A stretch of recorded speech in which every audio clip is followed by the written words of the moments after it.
বিসমিল্লাহির রহমানির রহিম। 17ই মে 2025 একটা বিষয় নিয়ে আলোচনা করতে চাই, সেটা হলো ঘুরে ফিরে সে হাসনাত আবদুল্লাহ। প্রতিদিনই তিনি কোনো না কোনোভাবে বাংলাদেশের সংবাদের শিরোনাম হন, কারণ যেহেতু তিনি এনসিপির নেতা এবং তার একটা বিশেষ ভূমিকা আছে বর্তমান রাজনীতিতে, তাই তিনি সবসময় একটা আলোচনার কেন্দ্রবিন্দু থাকেন। গতকালকে তিনি কুমিল্লাতে, তিনি হলেন এনসিপির দক্ষিণাঞ্চলের সমন্বয়ক। গতকালকে তিনি কুমিল্লাতে একটা কথা বললেন যে এখন বিএনপির রাজনীতিও আওয়ামী লীগের টাকায় চলে। এটা হচ্ছিল তার হেডলাইন, কিন্তু বাস্তবে তিনি শুধু বিএনপিকে বলেননি, তিনি অনেকগুলো কথা বলেছেন। সেই কথাটা সারমর্মটা যেটা বুঝলাম সেটা হলো যে তিনি বলতেছেন যে আওয়ামী লীগের রাজনীতি আওয়ামী লীগের টাকায় চলে, আবার আওয়ামী লীগের বিএনপির রাজনীতিও আওয়ামী লীগের টাকায় চলে, এবং এই যে আমি প্রতিটা পড়ছি, এবং অন্যান্য দলের রাজনীতিও আওয়ামী লীগের টাকায় চলে। অনেক দলের রাজনীতি এখন আওয়ামী লীগের টাকার কাছে ঝিমিয়ে পড়েছে। আওয়ামী লীগের অবৈধ উপার্জনের টাকা থাকলে সুষ্ঠু নির্বাচন সম্পন্ন করতে পারবেন না। এবং তিনি উপদেষ্টাদেরকে এটাও বলেছেন যে আওয়ামী লীগ নিষিদ্ধ এবং আওয়ামী লীগের বিচার ছাড়া যদি কোনো সংস্কার আপনারা হাতে নেন তাহলে আপনারা ভুলের মধ্যে আছেন। হাসনাত আবদুল্লাহ যে কথা বলেছে, এই ধরনের এক দুইটা ভিডিও আমি এর পূর্ব বলেছি। বিষয়টা হলো, আমি এর আগেও বলেছি যে আওয়ামী লীগের কাছে যে টাকাটা আছে, এই টাকাটা সরকারি ফান্ডে নিতেই হবে। ট্রুথ কমিশন, ক্ষমা প্রার্থনার কমিশন, যেইভাবে বলে, আপনারা যদি মনে করেন যে মামলা মোকদ্দমা করে আওয়ামী লীগের টাকা আপনারা জব্দ করবেন, আপনারা বোকার স্বর্গে আছেন। এই যে আমার এই বইগুলো, কেন এগুলো আইনের বই, আমি নিজে একজন আইনজীবী, আমি জানি যে বাংলাদেশে কোর্টে কোনো একটা মামলা হলে এটা নিষ্পত্তি লম্বা সময় লাগে। সবচেয়ে সহজ একটা পথ হলো ট্রাইব্যুনাল গঠন করা, একদম সুন্দর স্বচ্ছভাবে। যারা আওয়ামী লীগের সময় অবৈধভাবে টাকা কামিয়েছে তাদের টাকাটা রাষ্ট্রের ফান্ডে আনতে হবে। আপনি যখন আওয়ামী লীগের টাকাটা রাষ্ট্রের ফান্ডে নিয়ে আসবেন বা টাকাটা তারা হ্যান্ডেল করতে না পারবে, তখন দেখবেন যে আওয়ামী লীগ সাংগঠনিকভাবে অনেক দুর্বল হয়ে যাবে। হাসনাত আবদুল্লাহ যে কথাগুলো বললো, হয়তো সে বিএনপির নামটাই হেডিংয়ে আসছে, কিন্তু তিনি শুধু বিএনপির কথা বলেননি, অনেকের কথাই বলেছেন। তবে তিনি শুধু বিএনপির নাম না বলে যদি আরও কয়েকটা রাজনৈতিক দলের কথা বলতেন তাহলে ভালোই হতো। এখন যদি আবার বিএনপি যদি বলে যে এনসিপি কার টাকাতে দল গঠন করেছে, তাহলে আবার আরেকটা বিতর্ক উঠবে।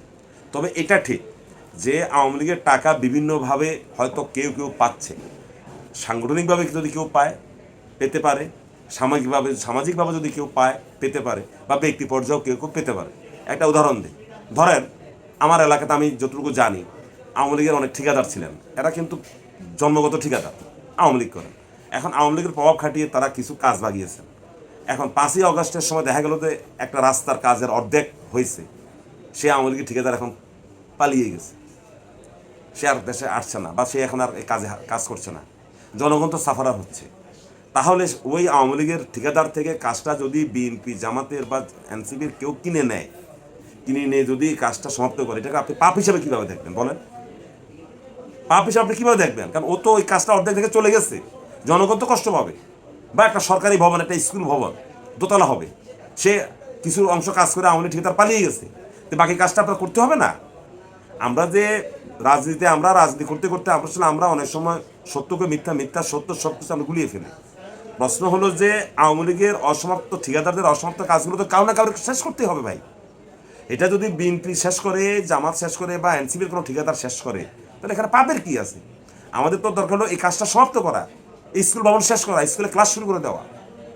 হ্যাঁ, এখন আওয়ামী লীগের কোনো একটা ব্যবসা প্রতিষ্ঠান আছে, আওয়ামী লীগ তার ব্যবসা প্রতিষ্ঠান বন্ধ রাখেনি, সে সরে গেছে, তাহলে এই ব্যবসা প্রতিষ্ঠানে কেউ না কেউ বসবে। যদি ন্যায় নীতিভিত্তিকভাবে এই ব্যবসা প্রতিষ্ঠানটা চালাইতে হয়, তাহলে কারো না কাউকে হাল ধরতে হবে, আর না হয় এই ব্যবসা প্রতিষ্ঠান বন্ধ করতে হবে। তাহলে আমাদের দুইটা পথ আছে, যে হ্যাঁ ঠিক আছে এই ব্যবসা প্রতিষ্ঠান বন্ধ করে দেবো, মানুষগুলো বেকার হয়ে যাক, আর না হয় আপনাকে এই ব্যবসা প্রতিষ্ঠান আওয়ামী লীগের নেতার কাছ থেকে আপনাকে কেউ না কেউ কিনে নিয়ে বা কিস্তিতে নিয়ে আপনাকে চালাতে হবে।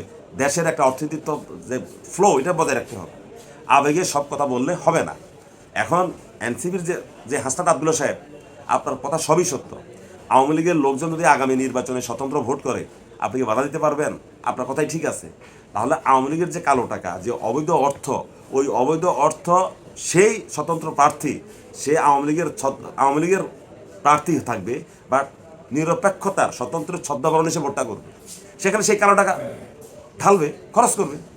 তাহলে শুধু বিএনপি নয়, আপনি সুনির্দিষ্টভাবে সবগুলো কথাই বলেছেন, কিন্তু সংবাদ মাধ্যম শুধু বিএনপির নামটা হেডিং করেছে, কারণ বিএনপি একটা বৃহৎ দল, প্রধান একটা রাজনৈতিক দল হিসেবে বাংলাদেশে প্রতিষ্ঠিত। আওয়ামী লীগের টাকা কারা কারা নিয়েছে, কারা কারা খাচ্ছে বা আগামীতেও খাবে, সুন্দর একটা ট্রাইব্যুনাল করেন বা একটা কমিটি করেন। আওয়ামী লীগের কোন নেতার কাছ থেকে কোন দলের কোন নেতা কি পরিমাণ সুবিধা পেয়েছে, জেলাওয়ারি উপজেলাওয়ারি একবার একটা শ্বেতপত্র বাহির করেন। আমরাও জানতে চাই, জাতি জানতে চায়, দেশ জানতে চায় কোন দল। শুধু বিএনপি বললে হবে না, বিএনপি নিলে বিএনপির নাম প্রকাশ করবে, জামাত নিলে জামাতের নাম প্রকাশ করবে। কারা নিয়েছে 14 গোষ্ঠী সহ যখন বের হয়ে আসবে, আমরা জানতে চাই জাতির সদস্য হিসাবে যে আওয়ামী লীগ থেকে বর্তমানে আর্থিকভাবে বেনিফিশিয়ারি কারা। ধন্যবাদ সবাই, সবাই ভালো থাকবেন।